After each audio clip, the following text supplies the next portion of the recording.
Francesco Vianello di Prima il Veneto, buonasera. Buonasera a tutti, grazie. Avete visto nel nostro titolo, noi da tempo naturalmente ci stiamo occupando di quello che è il vivace dibattito, per usare un eufemismo, all'interno del centrodestra in Veneto. Vianello, vedevo che lei annuiva su questo fatto. Sì, perché penso anch'io che alla gente veneta interessino di più altre problematiche, prima di tutto il problema di degrado, spaccio droga e continue aggressioni, per esempio, che succedono a Mestre, specialmente nel rione di Via Piave.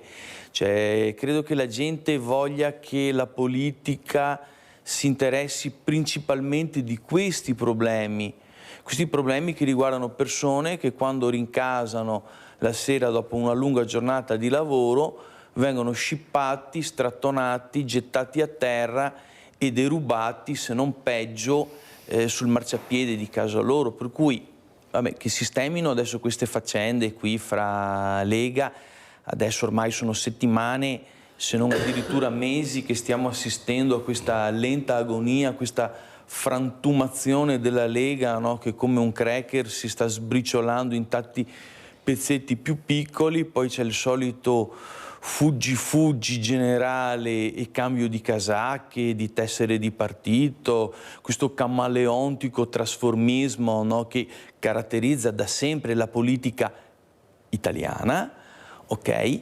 Noi siamo un partito indipendentista, ok? Noi siamo rimasti fedeli e coerenti con il principio di libertà e di autodeterminazione del popolo veneto.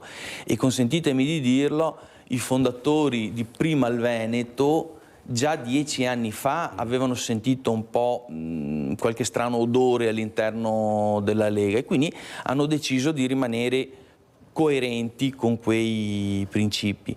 Poi dice bene qui il signor sindaco di San Donà di Piave, credo che la gente sia interessata ad altre questioni. Adesso purtroppo ci sono anche degli scricchioli all'interno della maggioranza, perché è chiaro che ognuno vuole mettere il proprio governatore in Veneto nel 2025.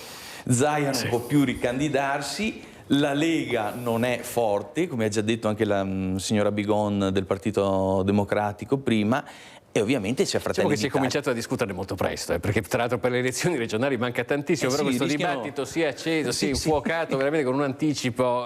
Vianello, come la vede questa pista da Bob? Vianello. Sì, allora, a me personalmente dispiace che Cortina e il Veneto possano subire un danno d'immagine a livello nazionale e mondiale nel caso in cui non si riuscisse a costruire questa pista. Però è abbastanza evidente che i costi sono veramente altini, cioè poi per una struttura che verrebbe utilizzata, come ha detto giustamente la signora Bigon, veramente da poche persone e in poche occasioni all'anno. Mentre magari sappiamo che la nostra regione ha delle urgenze, delle priorità ben maggiori, come per esempio quella anche di trattenere i nostri laureati qui e di dargli l'opportunità di crearsi dei posti di lavoro e delle chance di sviluppo esistenziale qui nel nostro territorio.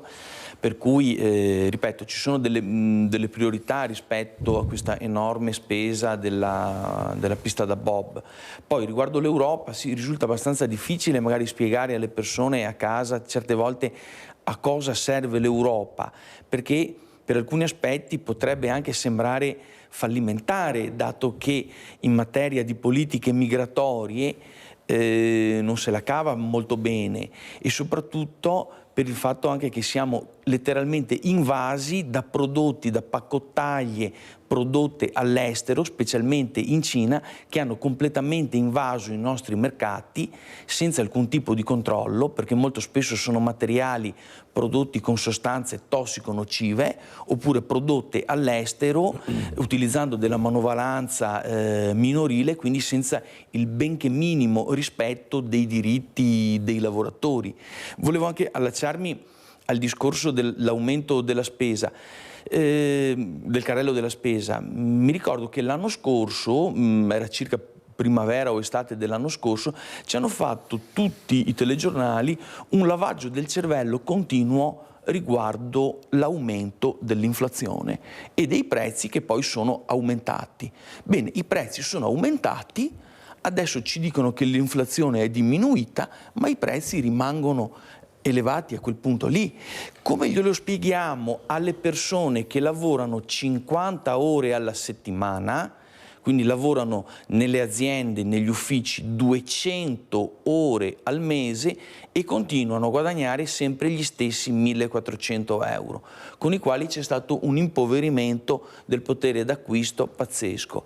E poi tutta questa tecnologia non doveva forse aiutarci anche a ridurre l'orario di lavoro, dato che con la tecnologia si possono ma svolgere dipende che più mestiere mansioni? si fa e quali sono le cose Qui di purtroppo è soluzione. un tema di carattere generale, mi rendo conto, ma nel quale un po' tutto il sistema economico occidentale è entrato in crisi.